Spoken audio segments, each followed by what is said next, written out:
Badan Nasional Penanggulangan Terorisme (BNPT) mengeluarkan pernyataan ada total 198 pesantren di Indonesia terafiliasi dengan jaringan terorisme. Pernyataan ini tentu saja menimbulkan polemik. Beberapa pihak menganggap ini bisa menyebabkan masyarakat takut dengan pesantren hingga takut dengan Islam, Islamofobia. Tapi pihak lain melihat ini sebagai bentuk peringatan bahwa bisa jadi jaringan terorisme mulai mengubah pola mereka. Dan menjadi narasumber saya pada sore hari ini kita akan berdiskusi ada Brigjen Pol Ahmad Nur Wahid, Direktur Pencegahan BNPT. Pak Nur Wahid, selamat sore. Selamat sore, Mbak Putri. Terima kasih Bapak atas waktu Anda. Pak Khalil Nafis, Haji Khalil Nafis. Ya, terima kasih. Dan juga ada narasumber yang lain, ada Khalil Nafis, Ketua MUI Pusat. Pak Khalil, selamat sore. Selamat sore, Assalamualaikum warahmatullahi wabarakatuh. Waalaikumsalam warahmatullahi wabarakatuh. Terima kasih Bapak-Bapak atas waktu Anda sore hari ini. Kita akan berdiskusi sore hari ini. Saya ke Pak Nur Wahid terlebih dulu. Pertanyaannya banyak orang sebenarnya Pak Nur Wahid. Memang sudah disebutkan angkanya. Tapi pastinya bagaimana BNPT mendapatkan data final 198 pesantren itu? 198 pesantren yang diduga terafiliasi dengan kelompok jaringan terorisme. Ini ada keterangan dari Pak Kepala BNPT saat rapat dengar pendapat dengan DPR RI. Ini harus dipandang sebagai pertanggungjawaban kinerja Lembaga BNPT Republik Indonesia terhadap Dewan Perwakilan Rakyat yang tentunya kami BNPT bertugas di dalam penanggulangan radikalisme terorisme yang memprioritaskan pada pencegahan. Di samping itu, informasi tersebut juga harus dipandang sebagai upaya deteksi dini dan monitoring kami ya dengan prioritas pencegahan dalam penanggulangan radikal terorisme. Di samping juga sebagai upaya untuk warning dan kewaspadaan terutama bagi stakeholder terkait ataupun masyarakat. Tapi lebih daripada itu Mbak Putri, niatan kami justru ingin mensterilkan atau ingin membersihkan pondok pesantren yang selama ini mengajarkan nilai-nilai luhur agama, nilai-nilai luhur budaya, dan nilai-nilai kebangsaan. Jangan sampai dicemari oleh kelompok jaringan teror yang memang mengembangkan strategi takiyah, yaitu berkamuflase dengan menginfiltrasi pondok pesantren ataupun dengan mendirikan pondok pesantren resmi dan mengatasnamakan pondok pesantren yang lain Samping mereka juga mengembangkan strategi yang namanya tamkin. Tamkin itu artinya upaya untuk menguasai wilayah atau pengaruh ya. Jadi mereka tidak hanya mendirikan jaringan di bawah permukaan atau kombatan atau kelompok jihadis, tapi juga sudah merambah mendirikan kelompok lembaga atau mengatasnamakan pondok pesantren yang resmi. Bahkan ada beberapa yang terdaftar juga di Kementerian Agama dan nomenklatur atau labelnya juga pondok pesantren. Seperti itu. Iya, Pak Nur Wahid, indikatornya apa saja sebenarnya yang dimasukkan ke dalam daftar tersebut? Dan mendapatkan datanya apakah juga ada laporan dari masyarakat atau dari kepolisian Densus 88 atau bagaimana? Sebenarnya ini adalah data intelijen dengan konsumsi terbatas ya. Cuman andai kata memang sudah ada yang terpublish keluar ya, mohon maaf mungkin bisa diambil hikmahnya untuk kewaspadaan bagi kita semuanya.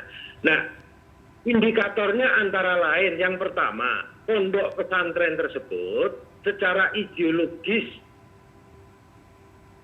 berafiliasi dengan ideologi jaringan terorisme. Nah, ideologinya seperti apa?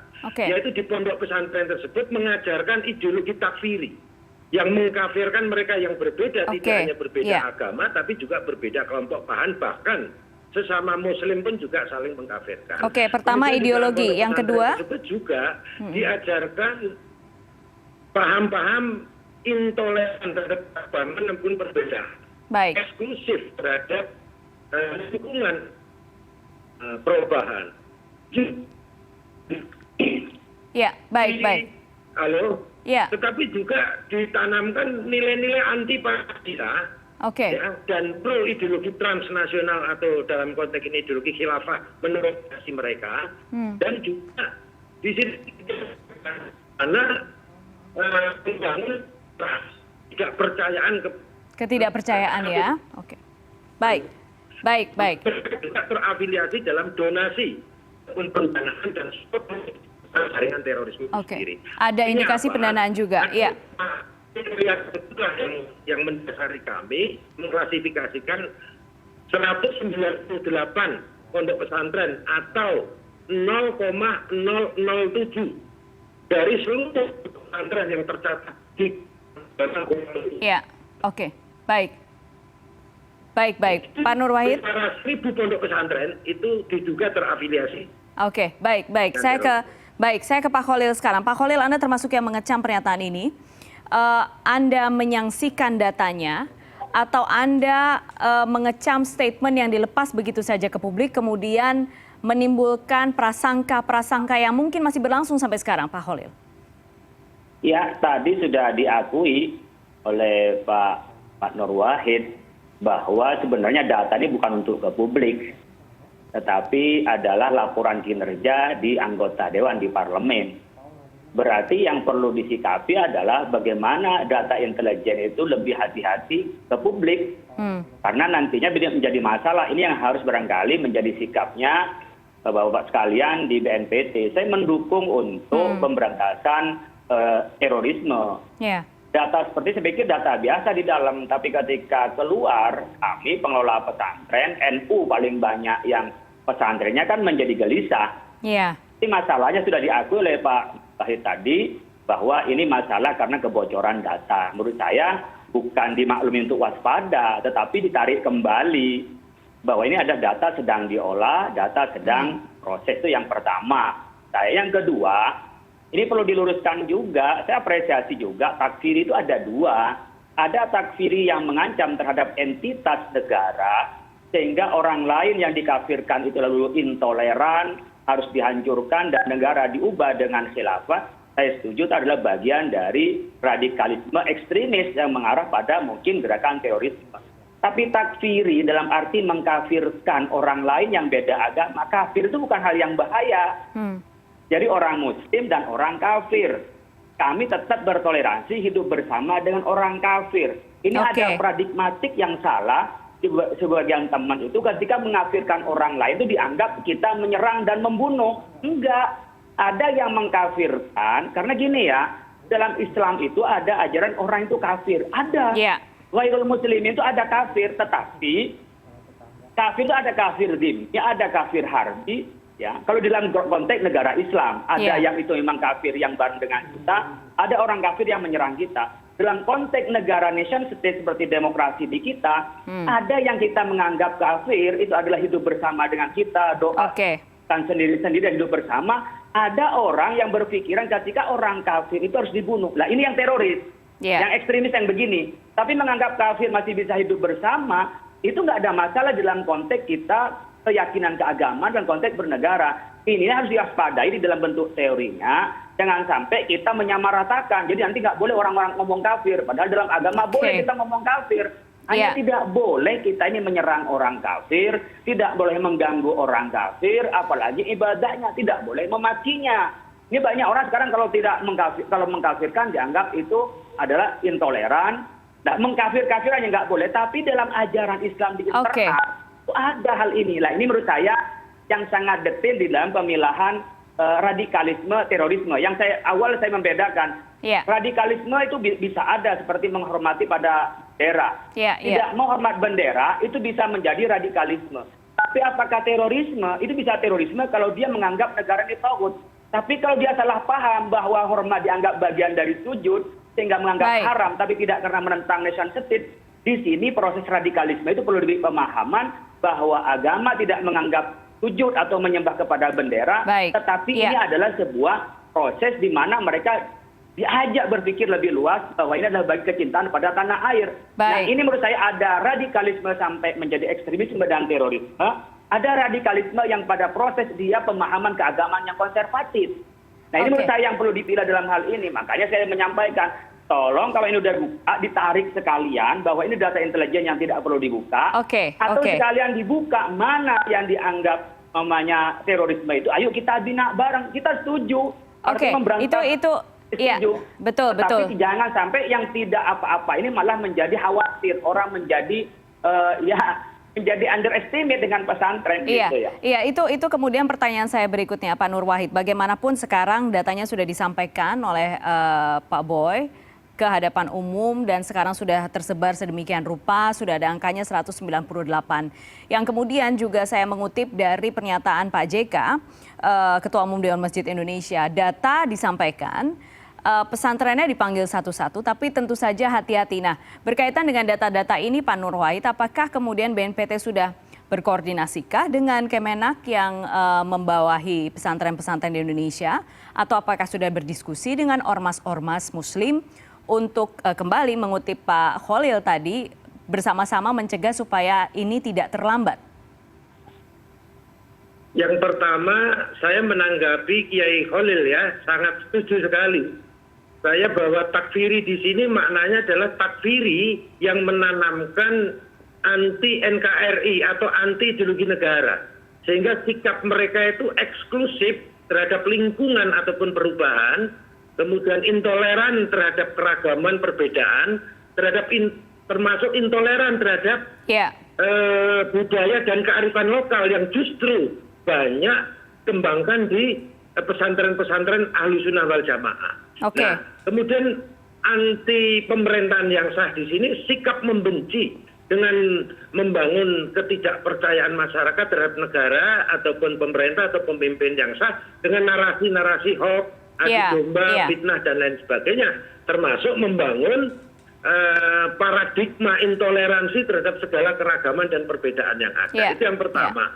Yang kedua, untuk koordinasi kami selalu intens berkoordinasi, bahkan sekedar informasi bisa jadi ketika data yang disampaikan oleh Pak Kepala di DPR itu sebenarnya data yang sifatnya normatif ya, 198 dengan indikator seperti ini, tetapi saat rapat koordinasi di Kementerian lembaga terkait, dalam ini Kementerian Agama, nah disitulah mulai ada barangkali ada yang mengcapture kemudian di-share keluar, nah disitulah mulai muncul adanya fenomena seperti ini ya. Tapi sekali lagi stigma bahwa seolah-olah kami menstigma negatif terhadap pondok pesantren, wallah kami justru merangkul pondok pesantren.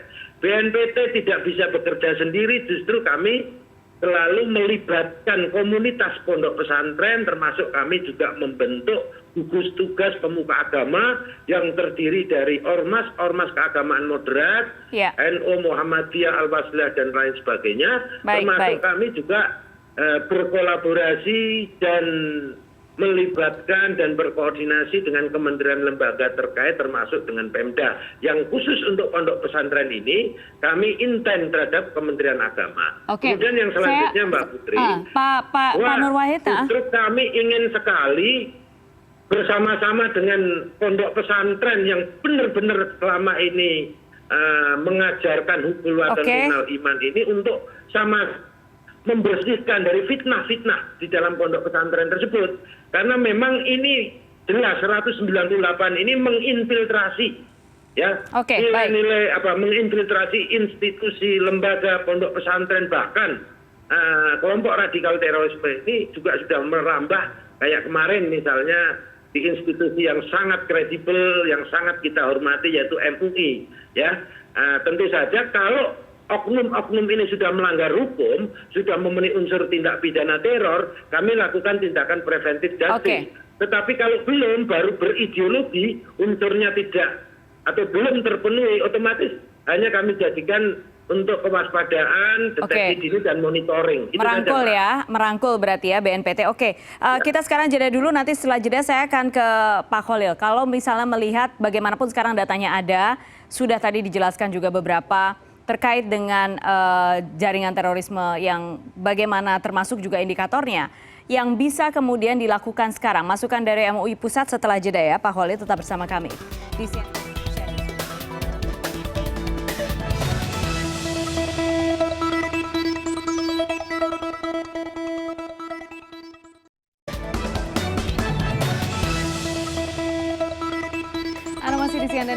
Indonesia Newsroom, kami masih membahas soal data yang disampaikan oleh BNPT. Ada 198 pesantren yang diduga terafiliasi dengan jaringan terorisme. Tadi di segmen awal yang terakhir berbicara adalah Pak Nur Wahid menjelaskan soal data-data, indikator, dan lain sebagainya. Saya sekarang ke Pak Khalil. Pak Khalil mungkin bisa memberikan masukan dari MUI. Datanya ada sekarang, sudah diakui dan sudah terdeteksi katakanlah oleh BNPT. Apa yang kemudian bisa dilakukan? Apa yang sebaiknya dilakukan sekarang? Saya mengapresiasi tadi dari BNPT, Pak Direktur Pencegahan, Pak Nur Wahid, bahwa tidak ada niat sampai bersumpah beliau depan publik untuk mendiskreditkan pesantren. Saya hargai itu, saya sebagai Ketua MUI maupun saya sebagai Rais Syuriah PBNU, saya hargai. Cuman barangkali besok komunikasi dan menjaga data bocor ke publik, apalagi data intelijen yang masih bocor perlu diantisipasi. Mungkin itu masukan saya yang pertama. Yang kedua, barangkali hal-hal yang demikian bisa bekerja sama dengan lembaga keormasan, kemasyarakatan, juga dengan pemerintah, dalam hal ini Kementerian Agama. Barangkali kalau isme yang masih benih-benih radikalisme, tidak sampai terorisme, bisa dicegah oleh kita, mungkin di wilayah kerjanya Pak Nur Wahid, sehingga kita bisa cegah bersama-sama. Kami di MUI, saya sebagai penasihat DBPET, Badan Penanggulangan Terorisme, saya siap untuk bekerja sama. Tetapi ini tidak ke publik karena nanti mengkhawatirkan. Saya banyak ditelepon oleh pengasuh, oleh kiai itu yang merasa tersinggung. Maka saya harus menyampaikan reaksi kiai-kiai itu kepada publik yang mungkin tidak punya akses pada media. Tapi setelah tahu sumpah begini, saya pikir masyarakat yang menanggapinya bagian dari antisipasi, dan mari kita bersama-sama barangkali juga mewaspadai sedini mungkin dari orang sekitar kita biar tidak infiltrasi dari terorisme ini. Berikutnya barangkali definisi yang seperti tadi takfiri itu perlu diperjelas juga. Takfiri yang itu membangkang kepada pemerintah, tetapi meyakini orang lain kafir yang tidak menyembah kepada Allah, ya itu bisa juga dibenarkan dalam Islam, tapi tetap melakukan toleransi bahwa ia mempersilakan hidup bersama. Ya kan di dalam Piagam Madinah Rasulullah ketika memimpin Madinah itu juga menyebut Yahudi, ya ghairul muslimin, itu juga ada pada saat itu. Dan itu adalah hal yang lumrah asalkan tidak melakukan intoleran, tidak melakukan penyerangan, tidak melakukan pendiskreditan. Nah, kalau ini bisa dilakukan oleh kita bersama, kita bergandengan tangan, ya. So, bagaimana kalau terorisme kan berkenaan dengan terornya, sekaligus ada ismenya.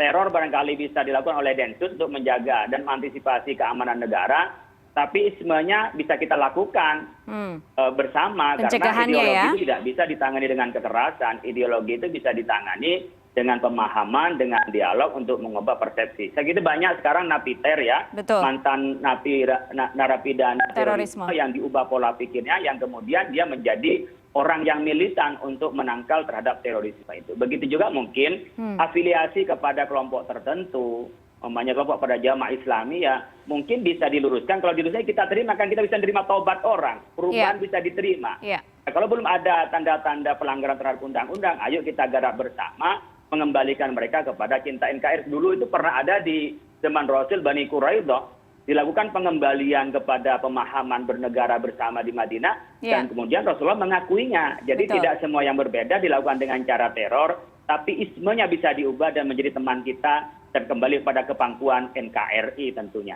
Baik. Terima kasih Pak Khalil. Paling tidak tadi Pak Nur Wahid, Ahmad Nur Wahid, Direktur Pencegahan BNPT tadi sudah mengonfirmasi tidak ada maksud sama sekali untuk mendiskreditkan Islam, dan kemudian juga sudah diketahui bahkan juga ada masukan dari MUI. Kita lihat sama-sama pencegahan yang akan kemudian dilakukan oleh BNPT ya, Pak Nur Wahid ya, menggandeng, merangkul. Karena bagaimanapun tadi disampaikan kalau misalnya masih dalam bentuk bibit-bibit masih bisa dirangkul, masih bisa diberikan pemahaman, masih bisa diberikan penjelasan. Kiai Khalil, terima kasih banyak sore hari ini sudah bergabung. Pak Nur Wahid, terima kasih banyak sudah bergabung sore hari ini di CNN Indonesia Newsroom. Sehat terus Bapak-Bapak sekalian. Terima kasih.